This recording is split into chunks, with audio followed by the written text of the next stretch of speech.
Lisa Hurst, kind of staying in the theme of improv and on stage as an applied improv facilitator and experiential educator. And for more than a decade, she's been an active member of the improv communities here in San Antonio and Austin. She has performed with Comedy Sports. How many people have seen Comedy Sports? Because it's awesome to see. I did a story long ago, and they're hilarious. Along with other local troupes, she's also a founding member of the musical improv troupes Laser Wolf, When Can Do, and Well Versed. And as a facilitator, she uses applied improv for team building as well. The programs designed for a variety of corporate, community, and student groups may be yours. Please give it up for Lisa Hurst. I didn't see you. Are you all coming from back there? Thanks. Hello, hello, hello. Are there any improvisers in the house? Really? That's all? Hey, I bet by the end of this time together, you will discover that everybody's an improviser. So, are y'all ready? I think I'm ready, but we're about to find out. Oh my God, this is just crazy. I just like doing improv. And this is what it is. Improv is about transformation. It's creating something out of nothing. For on your feet and out of thin air, you will collaborate with a bunch of strangers that will become your best friends. And a lot of times you'll figure out that you're finding solutions on and off stage, so it's not just at a theater. It's a luck of the draw, and you usually think of music or art and dance. But theatrical improvisation is where we create everything that you see, props, wardrobe, everything, songs. I say we're the badasses of the theater world, in my opinion. The other thing about improv is that I've spent the last almost 13 years studying and doing workshops and having a blast and meeting incredible people. It's changed my life in a way that I didn't expect and made me bolder and braver. One of the things that helps is that you realize that everything's a gift. So one of the biggest tools we use is the ta-da. So let's say it together, everybody on 3. 1, 2, 3, ta-da! So that's a gift of when you're celebrating your learning and you're kind of messing up on one level, but you're really celebrating your learning. It makes it a safe space to create the community that is necessary on stage. We also learn to say yes and, yes to life, and yes to positive relationships and positive opportunities in the future, and being open to new realities where sometimes things are denied, but you try to accept them to the best of your ability. Connection is a huge part of improv. These people in the screen right now forever changed my life. We spent about every week for about almost 2 years studying musical improv and dance and everything, and it changed the way I live and the way I work. So in storytelling, there's a plot device called Until That One Day. And until one day, I was just carefree, sort of on the beach, and until my life turned into that of caregiving for my aunt.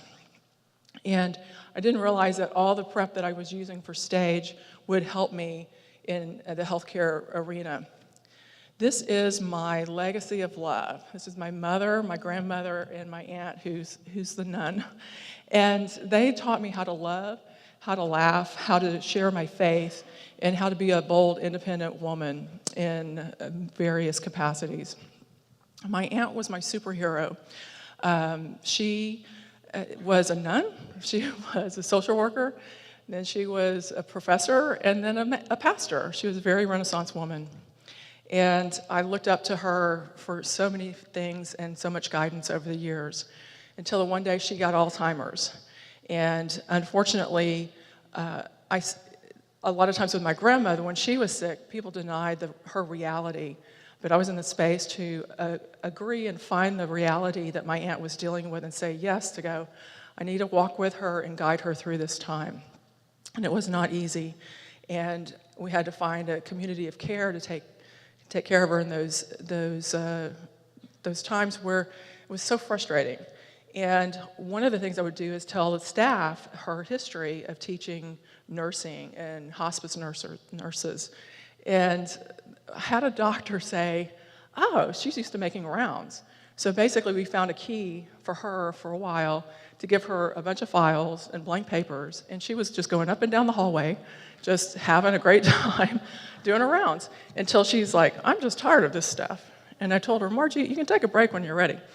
And so basically it was finding that time in that space to say yes, and those doctors started to see that.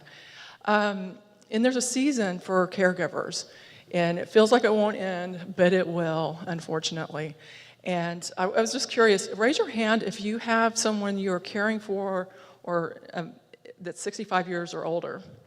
Raise your hand, look around.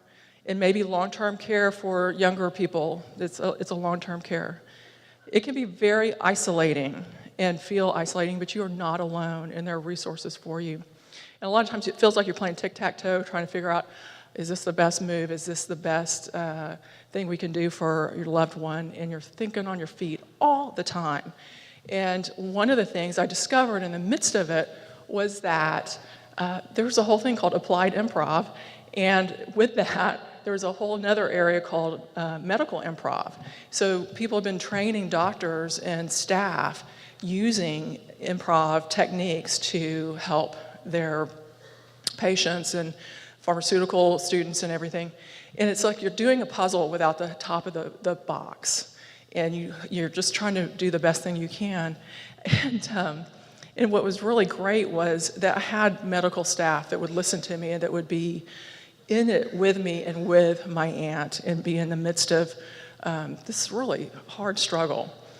But it was a gift. It was a gift of time. It was a gift of time to be with my aunt, say the things, hear the things that we don't normally get to hear and say. And it just like share her dreams and her hopes and her wishes for her final days.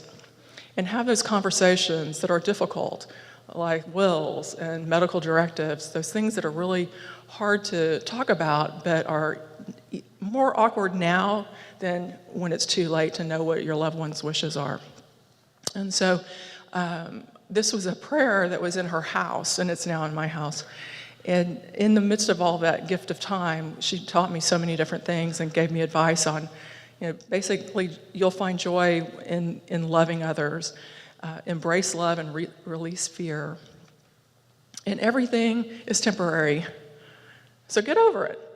So my final thoughts were about my trinity of love, as I call it, is that there's so many things that apply from improv, preparing us for stage, but also for real life and for our loved ones as we're taking care of them in their final days. And all we can do is find the yes in the moment, be present in that moment, and be willing to risk loving so deeply that you know that that's the last thing you're going to do to honor their legacy, because we're just all walking home together. Thank you.